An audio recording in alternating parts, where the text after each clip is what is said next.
Financial planning at its core comes down to the earlier you start, typically the better off you're going to be later. Is just as important as a college education. The younger you are, the healthier you are, typically the cheaper it is to get things such as insurance that you may need at some point in your life. Many times when you're a student, you think, oh, I don't have to prioritize finances because I'm only working part-time. But the habits that we form when we're young are going to carry over to when we become adults. And I think that whole experience, kind of seeing generational difference, really showed me how important financial literacy was. All right, Dr. Lucas, thank you so much for coming to talk to us today. Just a quick question. Can you introduce yourself? Hello, my name is Djelmane. Dr. Lucas Dyer. Hi, my name is Michelle, but I also go by Mishy, like fishy.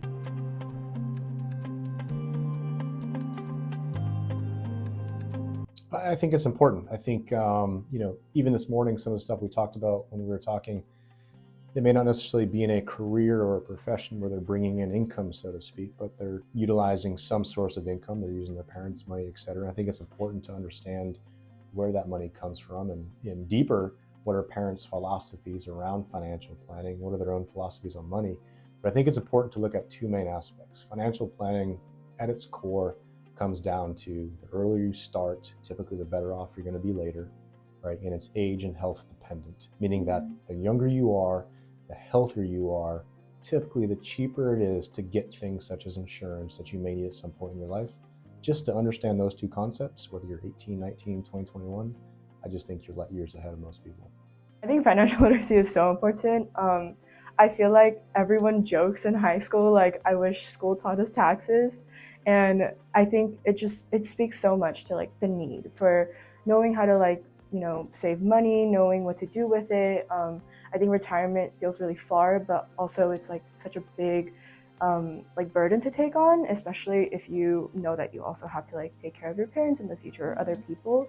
And so all of those things together, it like adds a lot of pressure.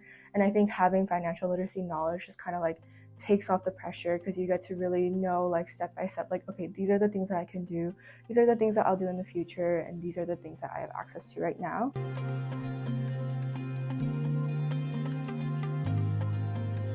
Some common mistakes that students make is, number one, not prioritizing their finances.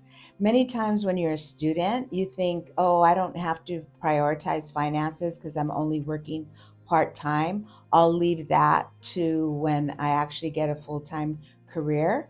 But the habits that we form when we're young and when we're students are going to carry over to when we become adults. So being able to establish sound financial habits as a student is really going to benefit you as you grow into your career. I think it's common, whether you're a student or not, but spending first, then saving later. It's cliche to say you should save first, then spend later. But I also think that cliche aspect is very truthful and impactful. I think if you can learn to save money first and then spend what's left over, I think that's important. And the other one is just learning how to manage risk as you grow and you age, whether you get married or you have kids or you bring on your own business, you're going to learn how to manage risk. And in many situations, insurance sometimes is a good way to manage and mitigate that risk. So risk mitigation is good, and then saving money first and then spending later, I think is a good habit to build.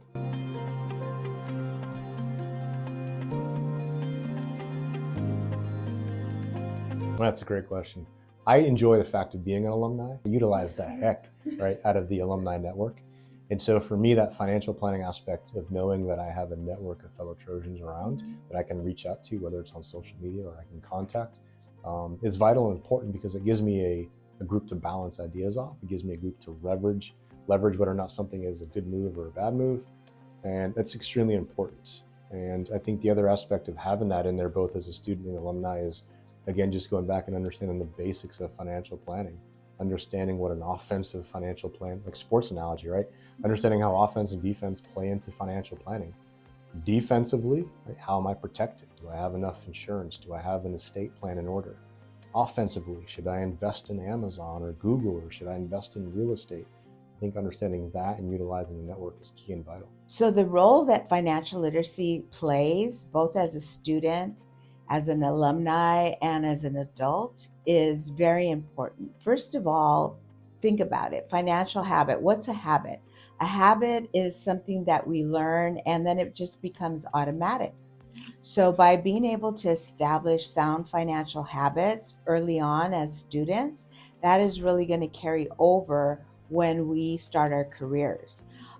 Those habits are going to be things that we may not struggle with and will become automatic. An example would be saving money. If we start from a young age to save, even if it's just $10 out of our paycheck, and we establish that habit early on, we're going to be able to carry it over so that as we start making more money, we're able to then save a certain portion of that money because we're already used to it. We have that habit.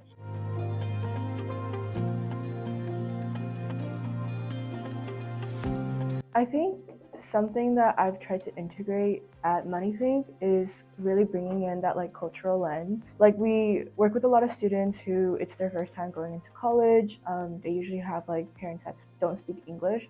So just finding resources that can kind of work for your situation. And so the biggest thing that we try to integrate is like, for example, like one of it was conversation starters. So like a lot of resources that you find online, you kind of see that there's like a conversation starter of like that kind of assumes that people have like a trust fund already, or maybe like the student can like talk with the college counselor, or their parents can talk with the college counselor. But a lot of the like students that we're working with, they just don't have access to that. And so we try to develop a lot of resources that relate to students' experiences and kind of meet them where they're at, to make sure that they have like the tools to just kind of like even get that ball rolling.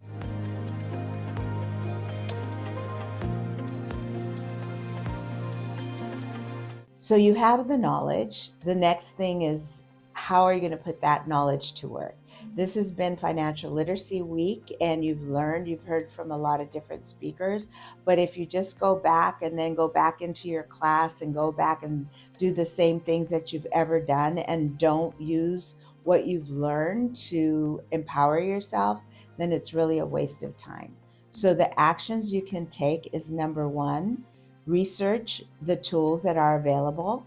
Bank of America has an awesome resource called Better Money Habits, and it's all about education. Better Money Habits can teach you about budgeting. It can teach you about how to open an account. It can teach you about how to establish credit, how to pay down your student loans, all of that information and resources. So what can you do? Go and look for those resources and then put those resources to work. And it is my belief that if you can understand this, you'll be further ahead than most. And what that is understanding your cash flow. So understanding what your burn rate is, how much money does it cost to live each day, whether it be 5,000, 10,000, 20,000, whatever that number is for you, understand what it is. More importantly, understand what you have coming in and what is going out. Basic line item budgeting. Third part, as I mentioned before, risk mitigation. Extremely important, no matter your age or where you're at in life, is to make sure that your risks are mitigated by putting certain things into place. For most, it's some type of insurance. And the third aspect is just understanding basic investment attributes. 20% ideally is a general standard in the industry, right? Go into some type of investment that grows for the future. So I think if you can understand your assets, cash balance, burn rate, understand risk mitigation, and understand basics of investing, I think you'll be better off.